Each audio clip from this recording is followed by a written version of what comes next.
My dear students, आज हम discuss करेंगे discovery of atomic nucleus. After discovery of fundamental particle electron, proton और neutron, इसके बाद आज हम डिस्कस कर रहे हैं परमाणु नाभिक की खोज। किस प्रकार से हुई थी परमाणु नाभिक की खोज? रदरफोर्ड 1911 रदरफोर्ड ने 1911 में एक प्रयोग किया। उस प्रयोग को कहते हैं अल्फा स्कैटरिंग एक्सपेरिमेंट, अल्फा कण प्रकीर्णन। अल्फा कण प्रकीर्णन क्या प्रयोग था? रदरफोर्ड ने एक रेडियो एक्टिव एलिमेंट रेडियम को एक लेड बॉक्स में लिया, और जो रेडियो एक्टिव एलिमेंट उसने लेड बॉक्स में लिया, इसलिए क्योंकि लेड जो है, जो एमिशन होता है अल्फा पार्टिकल का इस रेडियो एक्टिव एलिमेंट से, उसमें जो एक्सेस होते हैं उसको ये एब्जॉर्ब कर लेता है। Lead a very thin gold foil, इसकी जो मोटाई थी 0.0004 सेंटीमीटर। ये बहुत ही पतली गोल्ड फॉइल पर इन्होंने अल्फा पार्टिकल को बॉम्बार्डमेंट किया। ये जो गोल्ड फॉइल थी उस पे ZnS जिंक सल्फाइड का कोड यानी कि एक लेयर चढ़ी हुई थी। क्या प्रयोग किया रदरफोर्ड ने? गोल्ड की 0.0004 सेंटीमीटर मोटी फॉइल जो ZnS कोटेड थी पर अल्फा पार्टिकल का बॉम्बार्डमेंट किया।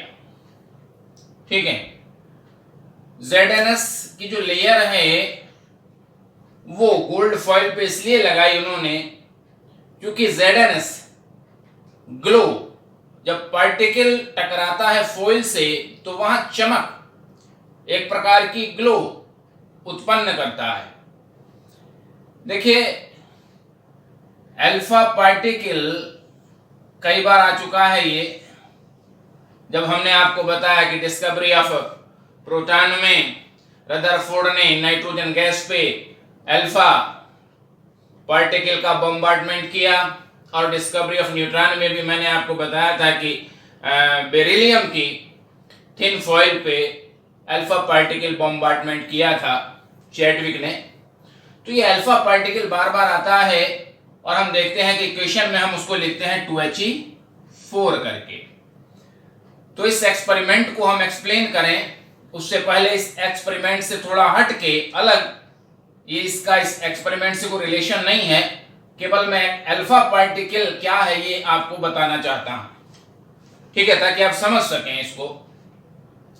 देखिए, अल्फा पार्टिकल को हम 2He4 से रिप्रेजेंट करते हैं। किसी भी न्यूक्लियर रिएक्शन में हम जब अल्फा पार्टिकल का बॉम्बार्डमेंट शो करते हैं तो 2He4 लिखते हैं, और जो हीलियम एटम होता है वो भी 2He4 ही होता है। अब ये भी 2He4 है और ये भी 2He4 है, इन दोनों को 2He4 से हम रिप्रेजेंट कर रहे हैं।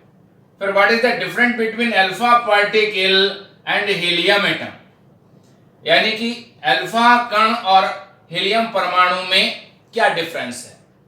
तो वास्तव में जो अल्फा पार्टिकल है, ये अल्फा पार्टिकल हीलियम एटम का न्यूक्लियस होता है,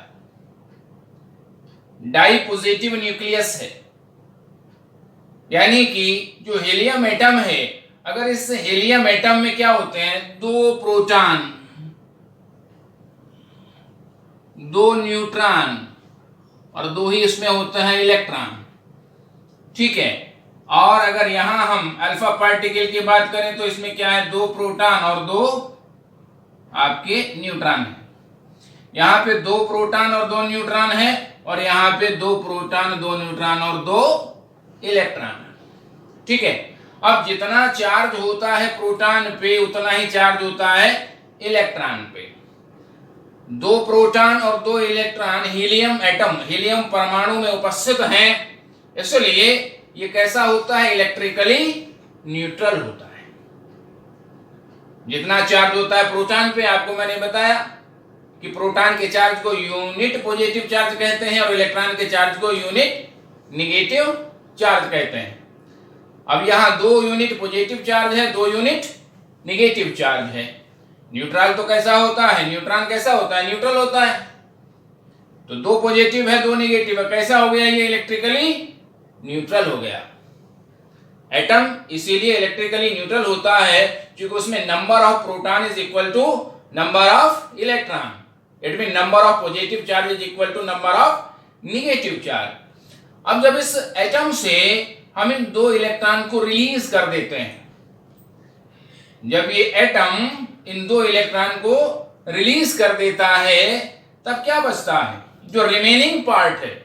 रिमेनिंग पार्ट में क्या बचा, न्यूक्लियस बचा, केवल ये न्यूक्लियस हीलियम का।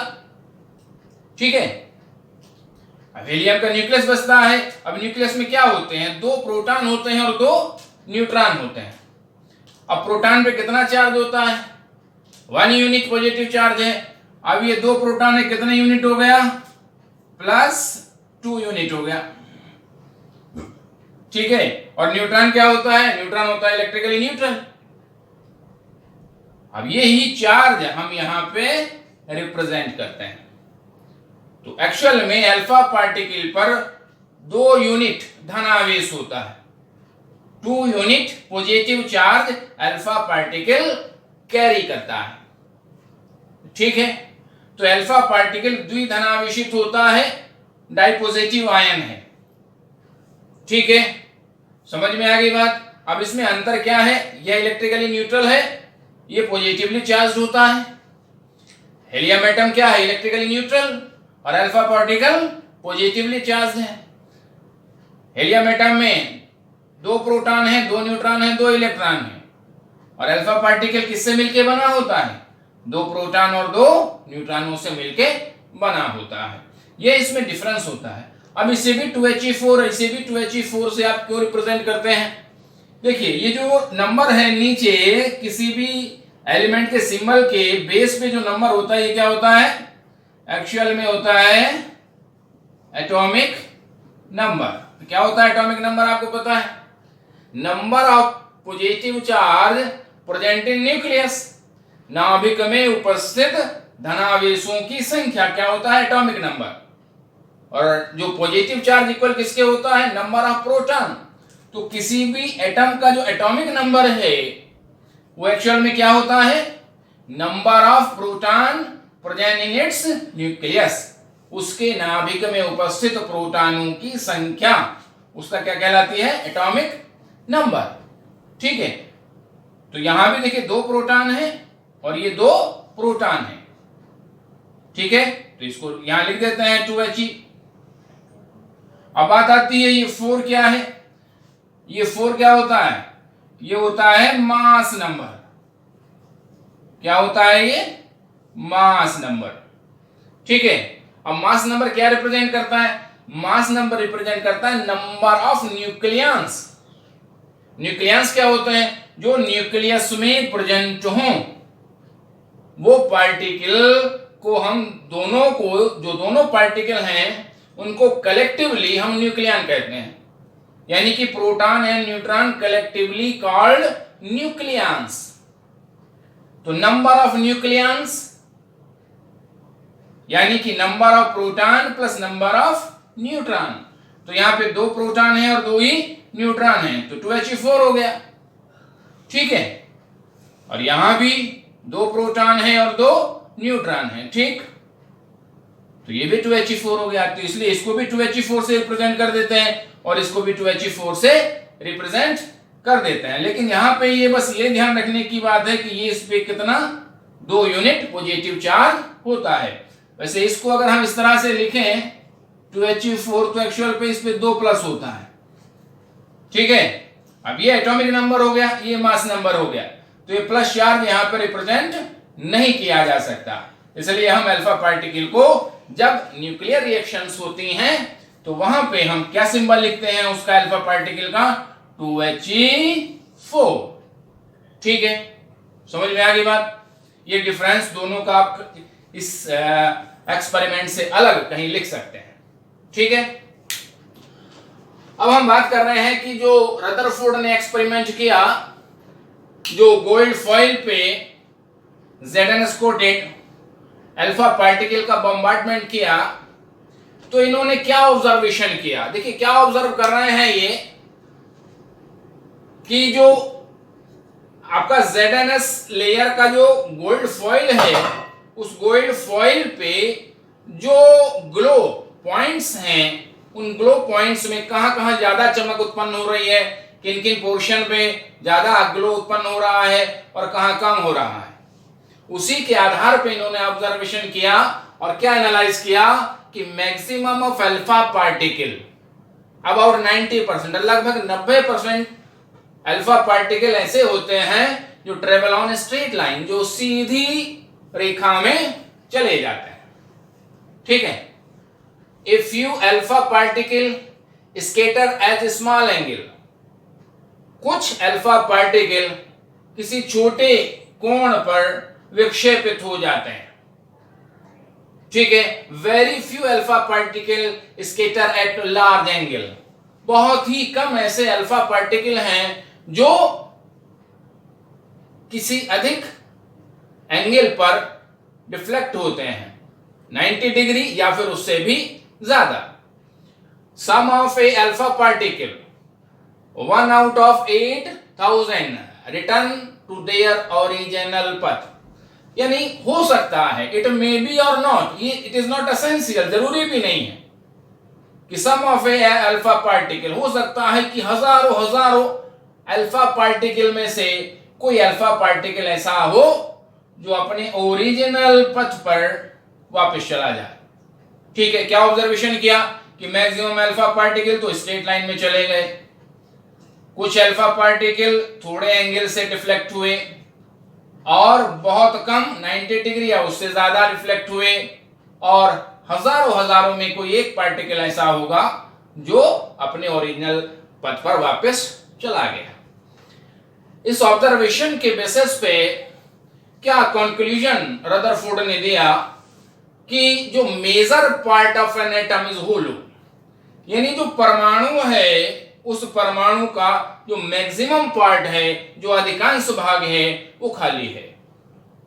ठीक है, दूसरा main point, atom has a small heavy positively charge centre, कि जो परमाणु है, परमाणु में कुछ सघन धनावेशित सेंटर केंद्र होता है। It hold whole positive charge and almost whole mass of atom, जिसमें उस एटम का होल पॉजिटिव चार्ज, समस्त धनावेश और नियर अबाउट होल मास, लगभग समस्त द्रव्यमान उसमें कॉन्सिस्ट रहता है, कॉन्सेंट्रेट रहता है, उसमें निहित रहता है। ठीक है, this highly dense positively charge centre, एक अधिक घनत्व का ये जो छोटा सा क्षेत्र है, जो सेंटर है, जिसमें परमाणु का समस्त धनावेश और लगभग समस्त द्रव्यमान निहित है, केंद्रित है, उस केंद्र को कहा एटॉमिक न्यूक्लियस। उसे हम क्या कहते हैं? परमाणु का नाभिक कहते हैं। ठीक है, क्लियर होगी बात? तो ये न्यूक्लियस है। अब इसको आप इस तरह से ले सकते हैं, जैसे फुटबॉल ग्राउंड है, फुटबॉल ग्राउंड के सेंटर में एक आप आल्पिन लगा दें तो आल्पिन हेड को आप मान सकते हैं एटॉमिक न्यूक्लियस, और फुटबॉल ग्राउंड को मान सकते हैं आप एटम। क्योंकि जो न्यूक्लियस है वो उसका जो साइज है वो बहुत छोटा होता है, और देखिए nucleus is 10⁻15 part of an atom, बहुत छोटे से क्षेत्र में ये निहित होता है, और रेडियस भी यहाँ दिया है न्यूक्लियस का कि 10⁻7 सेंटीमीटर की रेंज में होता है, और एटम का जो न्यूक्लियस होता है वो 10⁻8 सेंटीमीटर की रेंज में होता है। मीटर और नैनोमीटर में भी ये दी हुई है इसकी वैल्यूज। ठीक है, क्लियर हो गई बात? Okay, thank you.